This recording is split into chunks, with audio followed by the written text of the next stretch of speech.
Hello student, today we are going to start a new chapter in history, When People Rebel, the Revolt of 1857.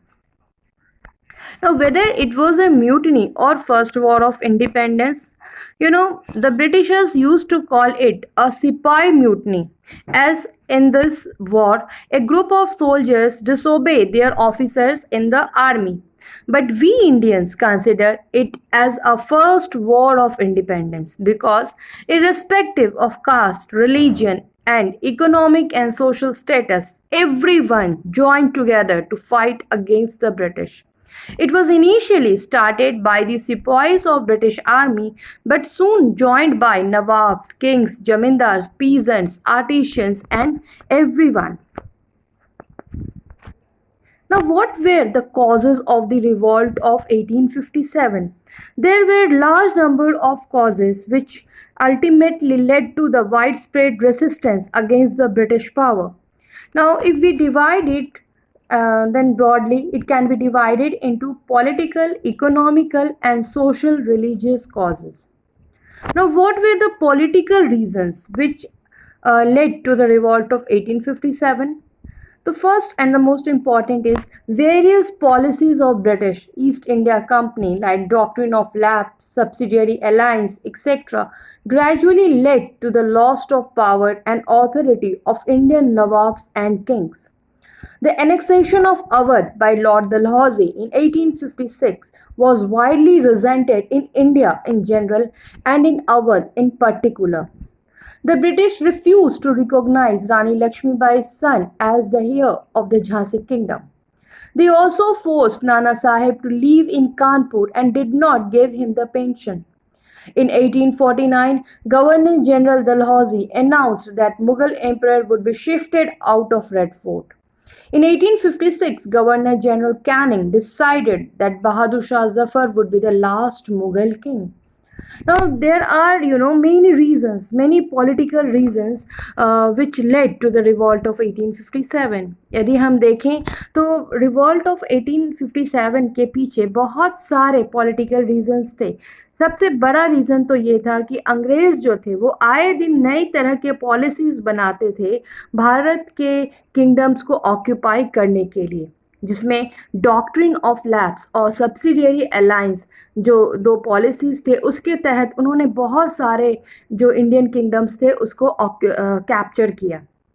Awadh जो था उसको 1856 में 1856 में उसको कब्ज़ा कर लिया गया, ये कह के कि जो नवाब हैं वो ठीक से रूल नहीं कर रहे हैं, जबकि हकीकत ये थी कि अवध के नवाब बहुत ही अच्छे थे. और इसकी वजह से जो पूरे भारत में अंग्रेज़ों पर से विश्वास लोगों का ख़त्म हो गया. और ख़ास करके अगर हम देखें तो ब्रिटिश आर्मी में लगभग उनकी जो फोर्स थी उसमें 75,000 जो सिपाहीस थे वो अवध के थे और उन्हें भी ये बात बहुत ही बुरी लगी.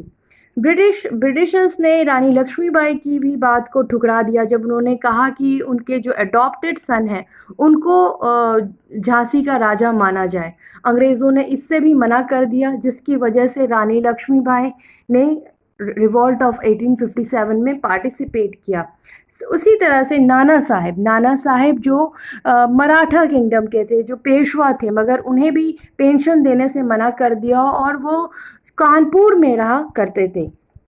1849 में जो गवर्नर जनरल डलहौजी ने मुग़ल एम्परर को कहा कि आफ्टर बहादुर शाह ज़फ़र के बाद कोई भी जो है मुग़ल एम्परर अब लाल किले में नहीं रहेगा. और बाद में तो गवर्नर जनरल कैनिंग ने यह तक कह दिया कि बहादुर शाह ज़फ़र जो हैं वो लास्ट मुग़ल एम्परर हैं.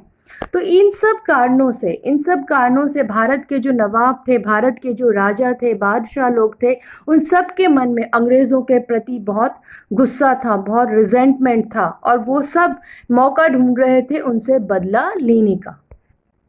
Now, economic cost. In the countryside, peasants and zamindars resented the high taxes and the rigid methods of revenue collection.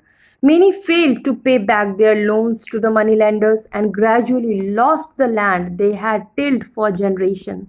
Sometimes they were even forced to do indigo cultivation, which made their land barren. ना अगर हम economic causes देखें तो भारत में हर कोई, चाहे वो किसान हो चाहे वो आर्टिस्ट हो, अंग्रेज़ों से परेशान था क्योंकि बहुत हाई टैक्सेस लेते थे वो, और उनका रेवेन्यू कलेक्शन करने का तरीका भी बहुत रिजिड था। गांव में जो किसान थे या जमींदार थे, वो सब के सब इतने हाई टैक्सेस और इतने rigid methods of revenue collection से परेशान थे। कई बार जब किसान रेवेन्यू देने के लिए सक्षम नहीं होते थे तो वो लोग जो है मनी लेंडर से पैसा लेके उनको दिया करते थे, और समय पर जब मनी लेंडर को वो पैसा वापस नहीं कर पाते थे तो बदले में उनकी ज़मीन भी मनी लेंडर उनसे ले लेता था, जो सदियों से, जनरेशन से उन्होंने जिस ज़मीन पे खेती की होती है। और बाद में तो हालात ऐसे हो गए कि जो भारत के पीजेंट्स थे, कई बारी उन्हें ज़बरदस्ती उनसे नील की खेती, इंडिगो की खेती करवाई जाती थी, जिसकी वजह से उनकी ज़मीन जो थी वो अनफर्टाइल हो जाती थी, बैरन हो जाती थी। Now, discontainment among the Indian sepoys. अब ब्रिटिशर्स की जो आर्मी थी उसमें जो ऑफिसर्स थे वो अंग्रेज होते थे, मगर जो सोल्जर्स थे वो इंडियंस ही होते थे, और उन सोल्जर्स को वो कहते थे sepoys. These sepoys were unhappy about their pay, allowances and conditions of service. Some of the new rules, moreover, violated their religious sensibilities and belief. In 1856, the company passed a new law which stated that every new employee had to serve overseas if required. Traveling outside the country via sea was considered irreligious by Indians. These sepoys were badly treated by the British officials. The hope, desires, and despairs of the other sections of society, especially the peasantry, were reflected in them. The sepoy was, in fact, a peasant in uniform.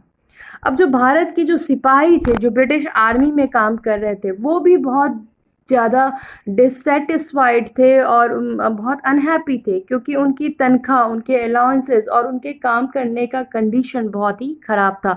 उनको Britishers या Europeans के comparatively उनकी salary कम होती थी, उनके promotion का भी scope बहुत ही लिमिटेड था, और आए दिन अंग्रेज़ जो है नए नए कानून बनाते थे जो कई बारी उनकी रिलीजियस सेंसिबिलिटीज़ और बिलीफ्स के भी खिलाफ हुआ करती थी।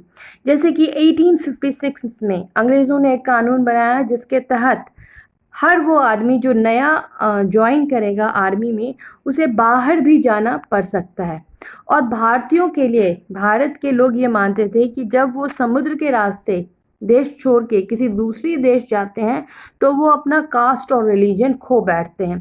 तो हमेशा से जब ये रूल बना तो भारत के सिपाहियों में इसको लेके बहुत ज़्यादा ग्रीवेंसेस था, और ये जो सिपाही थे, अंग्रेज़ी ऑफिसर्स जो थे, वो उनको बहुत बुरी तरह ट्रीट करते थे, और कहीं ना कहीं गांव से ये सारे सिपाही जो थे ये गांव से जुड़े हुए थे, तो जब वो गांव में किसानों का दुख देखते थे तो वो दुख जो है वो भी फील किया करते थे। Now there were social and religious causes also. इसके अलावा social और religious causes भी हैं revolt of 1857 के। The British believed that Indian society have to be reformed. You know, Britishers always believed that Indians are very superstitious, backward. Backward. Their thinking is very illogical. So they always wanted to reform the Indian society.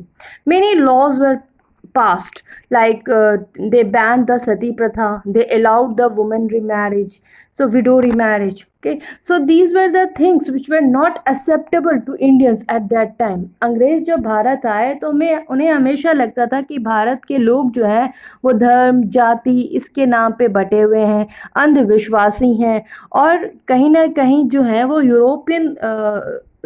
European country से बहुत पीछे हैं, और ये हमारा दायित्व है कि हम उन्हें सुधारें। और इसी के तहत उन्होंने कई कानून बनाए, जैसे कि सती प्रथा को बैन किया, विधवा पुनर्विवाह को उन्होंने अलाउ किया, विडो रीमैरिज को उन्होंने अलाउ किया।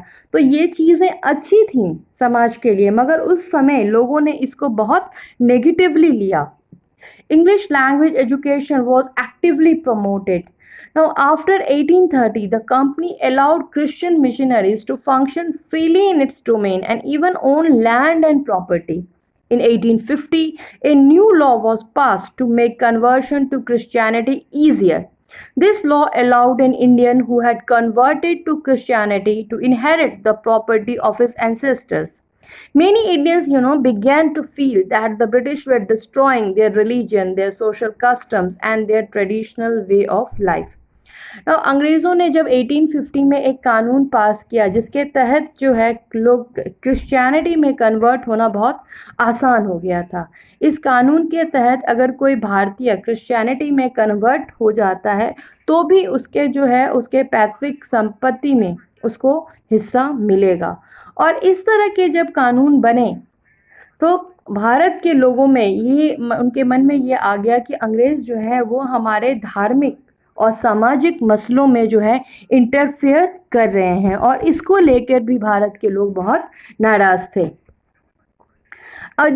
These are the two pictures of very famous social reformers which you can see. One who is wearing the red kurta and पगड़ी, his name is राजा राम मोहन रॉय, और दूसरी तरफ जिन्हें आप देख रहे हैं शॉल में, इनका नाम है Ishwar Chandra Vidyasagar. It was due to the effort of Raja Ram Mohan Roy, the Sati Pratha was banned in the year 1829. And it is because of Ishwar Chand Vidyasagar's effort that widow remarriage was allowed in the year 1856. So both these social reformers played very important role for the upliftment of women during 19th century. Thank you.